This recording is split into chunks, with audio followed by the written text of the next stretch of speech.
On this Wednesday night, the Bank of Canada raises its key rate again. The impact of a seventh hike this year. So we haven't seen rates this high in 15 years. The signals of a pause in more increases as profits plummet for some businesses. Stopping a suspected coup. Germany's biggest anti-terror operation and the far-right extremists arrested. Time magazine says the choice was clear. We will defend our state. Ukraine's president is Person of the Year. Plus, bovine intervention. He's actually being chased by some cows at the moment. The cattle that moved in on a fugitive. Thank you, thank the cows.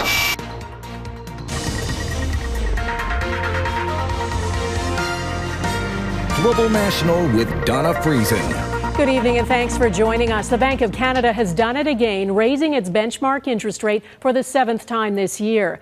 The bank had warned another hike was coming. After a long stretch of record low rates, there's been a sharp climb over the past 9 months for the trend-setting rate. 7 hikes at a blistering pace of 400 basis points puts the bank rate now at 4.25%. The aim is to bring down inflation, which has risen rapidly over the past 2 years. And there are signs inflation is beginning to slow. Many Canadians are, of course, watching closely. These decisions directly affect your cost of living. Marnie Blunt will get to that in just a moment. But we begin with Anne Gaviola on the rate hike and the glimmer of optimism that comes with it. Canada's central bank hopes the 7th time in a row is a charm. The total financial impact of a 50 basis point increase year to date for the average homeowner is $1,415 more per month, nearly $17,000 per year. That's an increase of 55% in mortgage payments. People with variable rate debt will feel the impact almost immediately, and many may not be prepared. We haven't seen rates this high in 15 years. So they are considerably higher than what most of us have become used to. But there's a sign the bank may be nearing the end of this tightening cycle. Previous messaging from the central bank indicated rates needed to rise further, but now it says it will consider future hikes, leaving the door open to a pause or smaller increases in 2023. At this point, any relief will help. With higher borrowing costs and higher prices for nearly everything, it's a lot all at once. The concerns that people have about their own financial situation are more acute now than they were during the height of the pandemic. Ipsos polling exclusively for Global News shows 71% of respondents fear interest rates will rise faster than they can adjust. 61% are concerned about affording gas. 53% scared they won't have enough to feed their families. More than half afraid they won't have enough money for holiday gifts. And a whopping 86% worried about a recession. Economists are divided on whether or not 2023 will bring one, but for many, it's not a matter of if, but when. Canadians are already changing their behavior as a result. They're reining in their holiday spending. They're spending less on luxuries. Parents, women, and young Canadians are most likely to be worried about what's to come. That's no surprise, as experts say they are already bearing the brunt of the rising cost of living. But a spending slowdown is just what the Bank of Canada ordered to alleviate the soaring cost of living. That's still a long way from the central bank's target of 2%. Inside Silver Fox Barbershop, hair isn't the only thing being cut. The number of customers coming through the door nearly chopped in half. Staff say cost of living's to blame. We see a 2 to 3 week cycle for haircuts normally. Now we're seeing a 4 to 6 week cycle. Aldo Montemero says that's also driven their product prices 25 to 30% higher to make up revenues. Even here, staff can only trim so much. Unfortunately, I think next year we'll have no other choice but to raise our price as our costs of our supplies are going up. They're feeling it in Centretown at Happy Goat Coffee too. For the last, I would say, 25, 30 days, we've seen a decline in our revenues. Across the board, really. Higher costs and less demand will likely come back to bite customers. As costs go up, our prices to the consumer go up, right? Obviously. At the end of the day, the consumer pays for it, unfortunately. Canadians are already paying in a big way. Financial experts say more of us may soon feel the pinch. This rate hike is still going to put people in that position where they're thinking about where they're spending their money. In particular for first-time home buyers, some already forced to put their house hunting on hold for the foreseeable future. I could afford the down payment, but now in terms of the mortgage with this interest rate hike, I would be expecting to pay something significantly higher. And whether it's on mortgages, rent, gas, or groceries, all of us are looking for ways to save. The grocery store has become, I think, an active, heartburn. Every time you see the prices, every week they go up. And so I think that's really pinching some Canadians. And of course, financial stressors often only intensify heading into the holidays. And Credit Counseling Canada says that will likely lead to many Canadians seeking financial help come January. Donna? All right, Marnie Blunt in Ottawa, thank you. In Montreal, it is the first full day of the UN's Biodiversity Conference. International delegates are trying to agree on how to preserve the Earth's ecosystems, and it's happening on a notable anniversary. 50 years ago, this portrait of the Earth, known as the Blue Marble, was captured by astronauts during NASA's final Apollo mission. It became a potent symbol for environmentalists, capturing a vulnerable planet without borders that needs to be protected. Mike Armstrong looks at Canada's promises at the conference and how Indigenous peoples are at the forefront. On the first full day of COP15, the federal government's focus was Indigenous.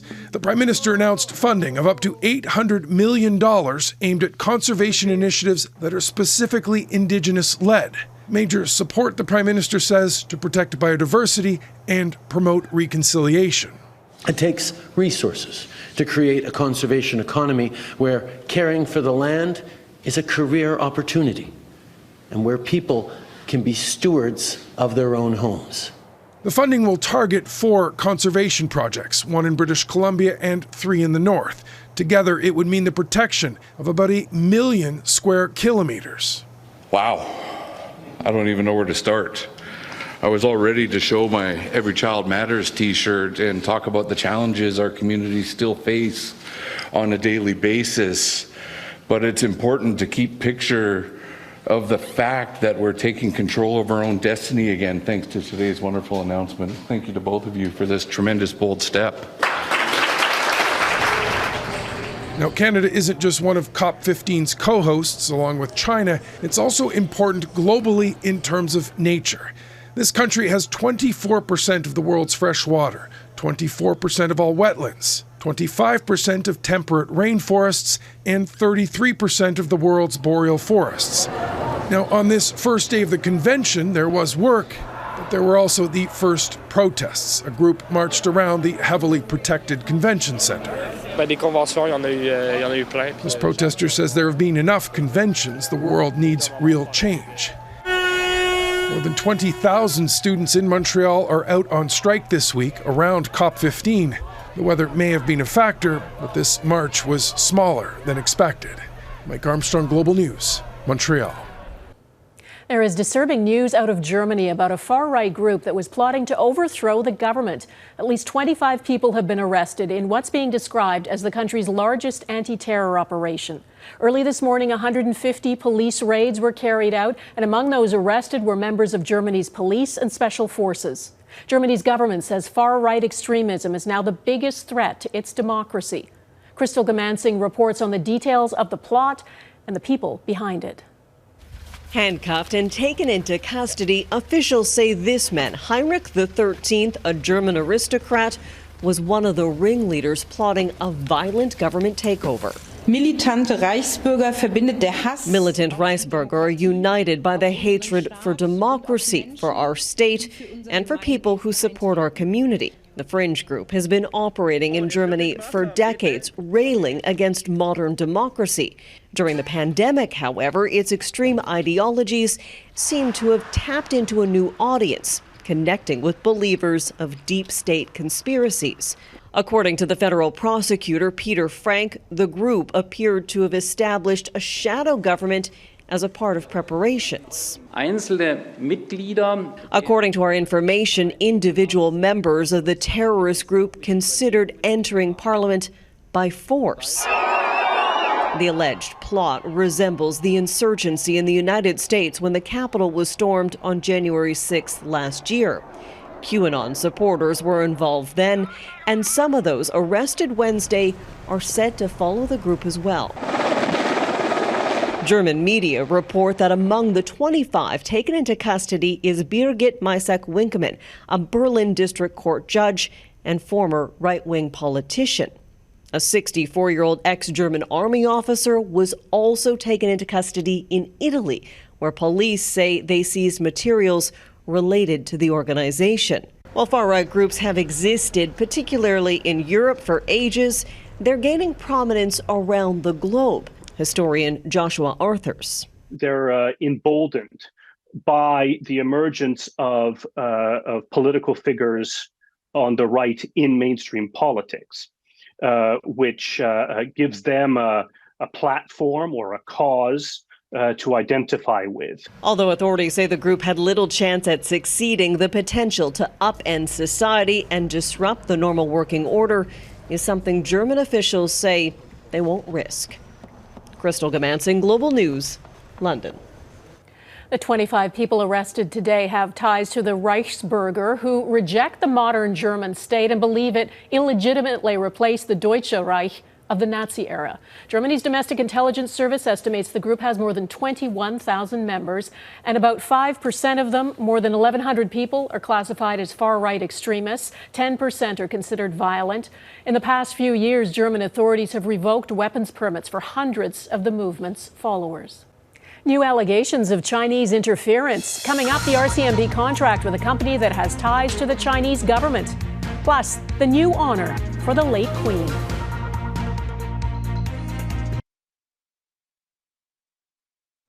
The federal government has announced what it says are major changes to the rules governing foreign investment in Canada to address national security concerns. The government says it wants to continue encouraging foreign investment, but says it needs enhanced tools to better protect vital sectors of the economy, such as critical minerals and quantum computing. The changes are in legislation tabled in the House of Commons today. The reality is geopolitics of the world today has vastly changed in the last few years. That's why we must be prepared to face the challenges that could endanger our economic security and, I would say, our national security. And there are more reports of Chinese interference in Canada. This time, an RCMP equipment contract awarded to a company with ties to the Chinese government. A CBC Radio-Canada investigation found the contract involves maintaining the RCMP's radio communications equipment. The Prime Minister said today he finds that disconcerting. Absolutely, we're going to be following up on this, finding out, first of all, what needs to be done to ensure that our communications technology is secure, but also make sure we're figuring out how this could continue to happen. According to Radio-Canada's reporting, Public Services and Procurement Canada gave a 3-year contract worth more than $500,000 to Sinclair Technologies in October 2021. Through an investment fund, the Chinese government owns 10% of a Sinclair parent company, Hytera Communications. Hytera is banned in the U.S. because of national security concerns and is named in an indictment for allegedly stealing trade secrets. China is moving away from its zero COVID policy, announcing the most significant loosening of restrictions since the virus was first detected in late 2019. People seem to support the decision to drop testing for domestic travel and the move to allow home quarantine for mild cases. For weeks, protesters had demanded the constraints on daily life be lifted. It was the largest showing of dissent and discontent for the government of Xi Jinping since he took office. However, the government did not link the new COVID policies to that protest movement. In Jamaica, the Prime Minister has declared a widespread state of emergency in an attempt to fight a surge in gang violence. The measures allow authorities to arrest people and to search buildings without a warrant. Jamaica has one of the highest murder rates per capita in the world. The popular tourist destination of Montego Bay is covered by the state of emergency. Advocates feeling cut out of consultation ahead of Global News investigation into Ontario's abortion care crisis.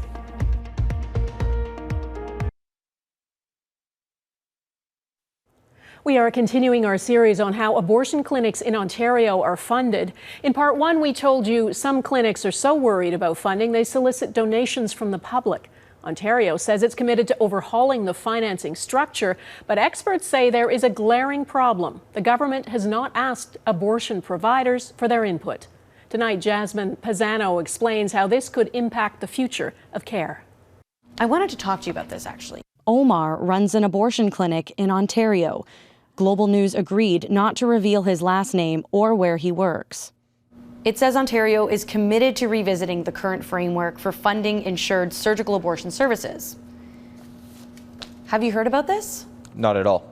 Part of Ontario's promise is to consider how its potential changes could affect abortion providers.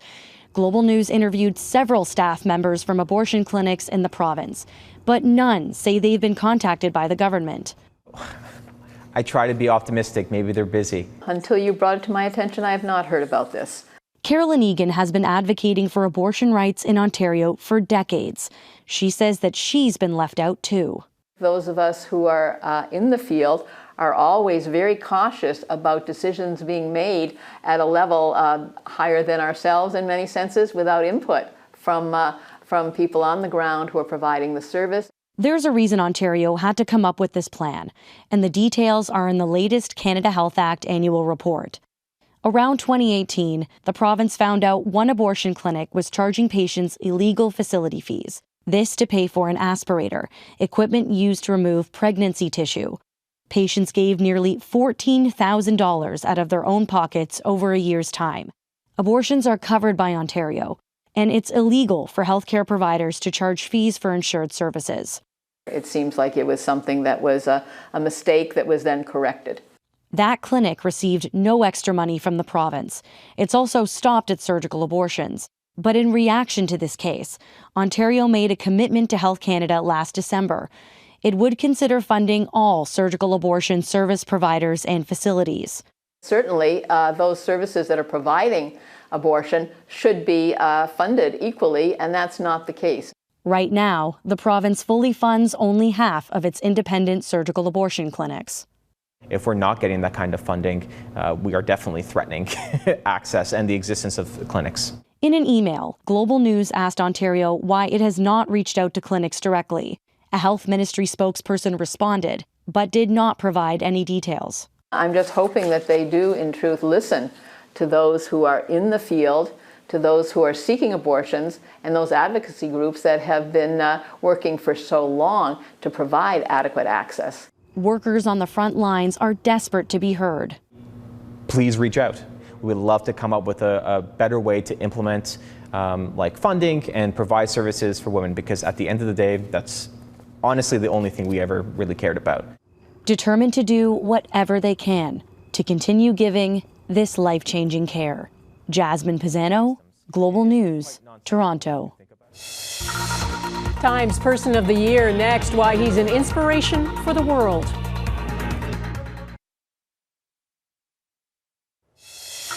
He's actually being chased by some cows at the moment. Well, this is one way to catch a suspected criminal. This is night vision footage from a police helicopter in the UK. A herd of curious cows tailed the suspect and moved him out of the field and into the arms of waiting officers. The puns are coming thick and fast about the high-stakes chase. Police said they were grateful to the cows, but did have to remind them not to take the law into their own hooves. Well, her image is on so many coins, it's impossible to count. Now there is another tribute to the late Queen Elizabeth II. The Royal Canadian Mint unveiled this toonie with a black nickel outer ring representing a mourning band. Nearly 5 million of these will be produced and they will enter circulation later this month. The Ukrainian president hasn't graced any coins yet, but he was given a special honor today.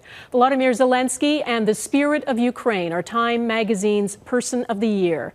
When Russia invaded Ukraine, its goal was to kill or capture Zelenskyy and decapitate his government. Instead, Zelenskyy, a former actor, has defied Vladimir Putin. And as Eric Sorensen reports, he is recognized for his courage by Ukraine and the world.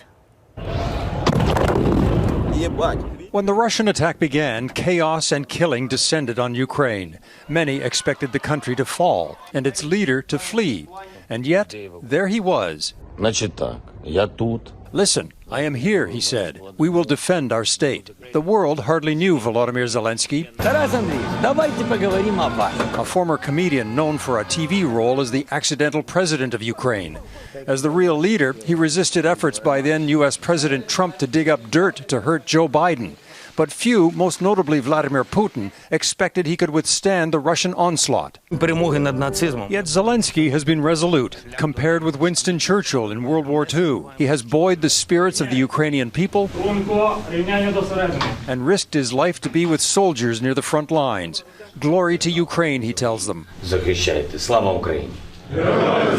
There is a heavy toll, but we've seen the Ukrainian army fight back with valor, with bravery, and President Zelenskyy, as the head of that government, as the head of that army, is the brave face and communicator to the world about what's happening in Ukraine. Zelenskyy has kept the world's attention on Ukraine, kept the West committed in its support.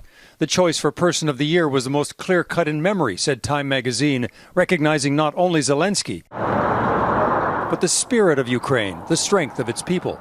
After almost 10 months of war, the country is a shell of its former existence. This man looks at the car he used to drive. A woman is grateful just to receive water. Yet their spirit has not faltered. Ukraine will win. We will get through it, she says. We will prevail. The soldiers and the people are one in their determination to fight on for a country that has long resisted Russian subjugation. The more the Russians attack the Ukrainian civilian population, the less afraid they are. Zelenskyy embodies that unity and the spirit of a nation that will not give in to tyranny. The role of a lifetime for a comedian turned president. Eric Sorensen, Global News, Toronto. And that is Global National for this Wednesday. I'm Donna Friesen. Tonight's Your Canada is the CP Holiday Train traveling through Indian Head, Saskatchewan. We'd love to see your festive Canada photos. Please email them to viewers@globalnational.com. And thanks for watching. Hope to see you here again tomorrow. Bye-bye.